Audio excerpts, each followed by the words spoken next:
All right, hello, English 301 students for fall 2021. I'm Dr. Hopkins, I'm going to be your teacher. So about this video, there's going to be these bars along the bottom that tell you what I'm talking about and how long I'm going to be talking about it. You'll see the bar shrinking, and that means I'm getting closer to the next thing.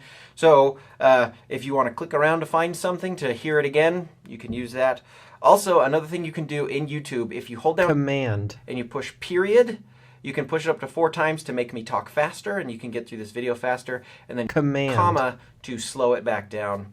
All right, so this is English 301. The purpose of this class really is about finding research, right? We're doing research, finding it that matters and that connects to your audience, and tailoring the message for a specific audience. That's really important thing. So in English 150, you boosted your confidence, you have a better idea of how to start doing research, how to cite some source. This class, we're really figuring out, well, what does that mean to reach my audience and to get them to do what I want them to do and think what I want them to think. The way that we do this in my class, my philosophy is that you learn how to write by writing. So as much as possible, I'm going to have you write something, and then we're going to check how that works with other people, how other people react to it, if that's me or if that's your classmates. And then you'll revise based on what you learn, and just doing that process over and over and over as much as possible. Be ready for that. Some nuts and bolts about my class. I have 2 groups. I have an 8 a.m. group and a 12:45 group. So I've combined both of them in Canvas, so if we're ever like doing a discussion and you see names of people you don't recognize, that's because they're from the other group. To communicate with you, I always use inbox on Canvas. This link to this video is going to be the only email that I actually send you this semester. Okay, the book that you're reading from my class is called Made to Stick. Yours probably just looks like this. They take the dust jacket off of it, but it says Made to Stick by Chip and Dan Heath. H-E-A-T-H. That's where you're going to find it in the bookstore. Make sure you go get that as soon as you can. We're going to start reading it right away. I am okay with you if you want to get the audiobook and listen to the audiobook. I think the audiobook is great. The reader is really great, and also you can listen to it while you're doing the dishes and, you know, skateboarding to school or whatever. But at some point, I have you write an essay, and you have to quote from the book. So you got to give me page numbers and where you got the quote and quote it directly and stuff like that. So having a copy of the book is a good idea, but you can also just borrow one from a friend and find something that you heard or something. I have made a reader's guide for Made to Stick, and so what that is just all the parts that I want you to pay extra attention to, so that you know how to focus your reading, because there's a lot. It's just story after story after story after story, and so there's some things I want you to pay attention to more than others. So pay attention to that reader's guide. So this book is great when I ask students at the end of the semester what advice they would give themselves at the beginning of the semester. Almost always the advice that they say is just read the book. Read the book. So it's a lot. It's 260 pages or something like that, and I ask you to read every single word of it, and I think it's worth it. So make sure you just make a commitment to read the whole book as we progress through the class. Just stay up to date with that. So we are meeting in Benson 271. It's the maybe the least attractive and most confusing building on campus, the Benson, and this classroom that we're going to be in is not great. I thought I had chosen a different classroom that's much better than this one, but it is. So the thing about it, I have students do a lot of work on computers in class, and there are no computers in the classroom. So bringing a laptop to class is pretty much required. Contact me if there's a problem if you don't have a laptop. If you do have a tablet with a keyboard, I think that'll be okay, but a laptop is definitely going to be a much better way to go, because I'm going to have you do a lot of writing in class that needs to be done in class. I have a TA. Her name is Corinne, and she's awesome. She just took 301 last year, and she was my TA for English 301 last semester. She will have a standing time where you can just come and visit her and ask for advice and get help on assignments and stuff like that. And then I'm not covering the entire syllabus in this video. There's lots of good stuff in there, including an extra credit opportunity if you want to take advantage of that, if you start seeing your grades slip or you're missing things. So check out the syllabus, read everything in there.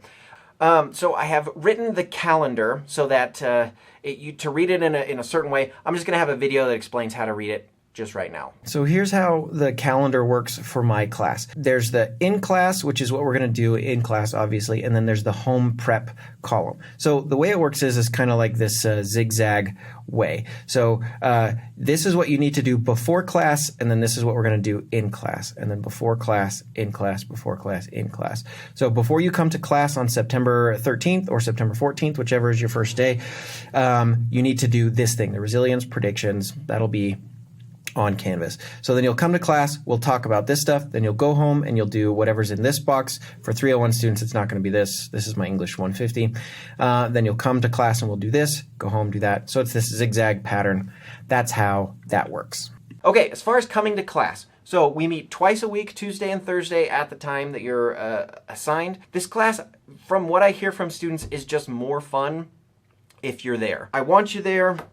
If for some reason you can't be there in person, what I'm going to do is take roll at the beginning of every class and send out a Zoom link, and I'll just have my laptop open so you can kind of hear what's going on. You can listen in on class, you know, when you're not there. There are three activities that we're going to do in class. There's the quote integration practice, the in-class ad analysis, and the vote with your body. I'll go over those in a second, but if you're not there for those, then you can't get credit for those. My class is also set up kind of just the way I do things, so that it's pretty impossible to just not do stuff all throughout the semester and then make it all up at the end. What I expect from you is for you to be showing up, to be there, be participating, and turning in your work on time, no matter what it looks like. A student of mine said that my class is the most challenging, easy class he's ever taken. And I think that's kind of what I'm going for. If you show up and you turn your stuff in, getting a good grade in my class is really easy. And I'd like everybody to get an A. The people who don't get A's in my class are just the people who stop showing up or stop turning in work.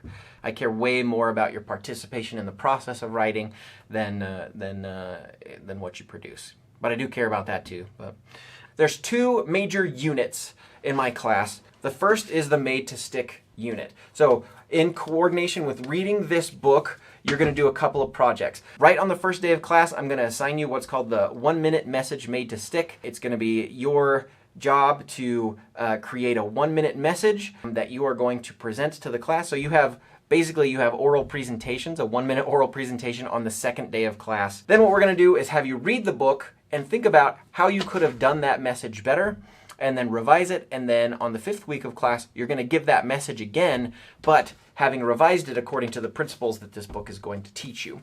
And then at the end of that, you'll write a reflection essay on what you learned and what you saw in that process and what you got from the book and all that kind of stuff. That's the one where you're going to need to quote from the book. That's the first unit. The second unit then, after the Made to Stick unit, is what I call the Object of Interest Research Essay, the OOI essay. You're gonna hear that all the time. It's a big essay, I think about 3,000 words, something like that, and it's split into 4 different parts.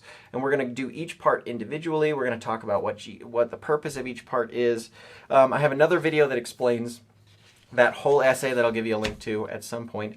But here's the gist. Usually a research essay, you have some problem or some argument, and you're gonna go research, ways to defend that argument or counter arguments and stuff like that. Rather than do that, because I feel like when you do that, you go into the internet just kind of like with these blinders on, looking for one specific thing, and that's useful at some points, but I want you to do a different kind of research. I want you to actually discover stuff in this assignment. So rather than starting with an argument, you're going to start with something that has no argument about it at all. You're going to pick an object or a food from your life. This is going to be your object of interest.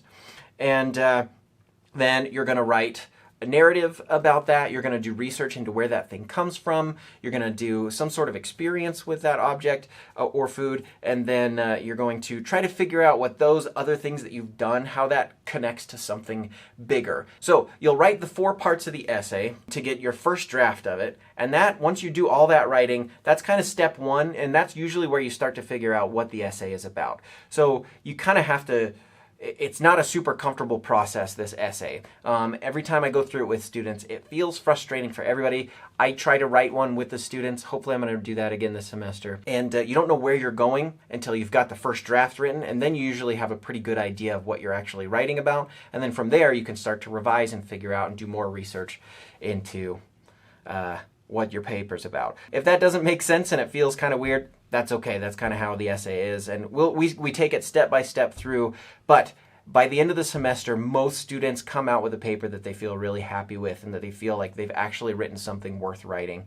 So I really like the assignment that way. So that's the OOI essay. Aside from that, we have two other reflection essays that you do. One that everybody that takes English 301 has to do, and another one for you to make sense of your experience in my class. There's that. So those are kind of the major assignments of the class. Then there's some minor assignments that we do all throughout the semester. The first thing that you're going to do, and it's actually due before class starts on Tuesday, is this resilience prediction essay. So if you look on Canvas, you've already got a due date for that. You've already got a description. So what I want you to do is to think through this semester. What are going to be some obstacles that get in your way, and how are you going to overcome those obstacles? So it's kind of predicting this semester. How are you going to be more resilient? So hopefully you can get that done, and we can have some discussions about how to be better students and things like that. So we're going to do that before the semester starts. Throughout the semester, you've got what I call reading logs and video lectures. Pretty regularly through the semester, you'll have something to read or something to watch, and then it's your job to convince me that you read it and then tell me how it connects to class for almost all of them, unless I have you do something different. And that includes all the readings from Made to Stick too. Then we have the email etiquette scenarios. 4 times throughout the semester, what I'm gonna have you do, I'm gonna create like a fictional work environment scenario, usually something pretty awkward and terrible to deal with, and you're going to have to write an email in this fictionalized way to address this situation that I've invented. Then what's going to happen is you'll see me react to your emails, and then you'll have to write to me what you learned from seeing how you guys navigated that problem. That happened 4 times throughout the semester. We're going to talk a lot about analyzing ads based on the success principles of Made to Stick. So we're going to use that to look at ads that we find and write little analyses of those in class, and then we'll react to those and see how good you do. Then 2 more things. So that in-class ad analysis, and then the next 2 things are the ones that you have to be in class for to get credit for. The next one is called quote integration. So for that, I'll put a passage up on the board, and then you will need to respond to that passage, agreeing with it, disagreeing with it, complicating it, or whatever. And you have to incorporate a direct quote from the passage into your response. And then we'll pull it up on the board and see how you did there. And then the third thing that we do in class is vote with your body. The way it works is there will be a statement up on the board, something like, chess is a sport. And then you can either very much agree with it based on where you stand in the classroom. So I'll stand up and we'll move to one side of the classroom to agree or to disagree, however you respond to that. If you think chess is a sport, you'll stand on one side. If you feel like there's no way chess is a sport, you'll stand on the other side. Or you can have varying shades of whether or not you agree with that and where you fall. During the semester, you're going to be responsible for writing one of the statements that goes up on the board that we end up voting on and having and then we have a discussion about why you're standing where you're standing. Hopefully that made sense. Statement, stand where you want to stand. Okay, so that's all the minor assignments. That's the stuff we do all throughout the semester. That's everything. Like I said, I really want everyone to do well in my class, and so if you have some sort of an issue, come and talk to me. But if you don't feel like talking to me, just remember that I have a TA, Corinne, and she's awesome. So go to her and we can figure things out. I asked my wife what else I should include in these videos, and she wanted me to tell you guys that she's amazing. So there's that too. So that's English 301 for fall of 2021. So we're gonna have a great semester, and I'm looking forward to meeting you guys.